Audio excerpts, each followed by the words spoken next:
County, Central Bucks County in southeast Pennsylvania, until 5 p.m.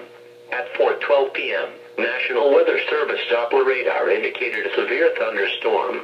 The storm was near Doylestown, moving northeast at 30 miles per hour.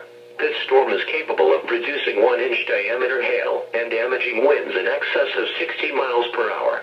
The severe thunderstorm will be near Lumberville and Byram around 4:20 p.m., New Hope and Stockton around 4:25 p.m., Washington Crossing around 4:30 p.m., Sargentsville and Sandbrook around 4:35 p.m., Bennington around 4:40 p.m., Hopewell around 4:50 p.m. This is a dangerous storm.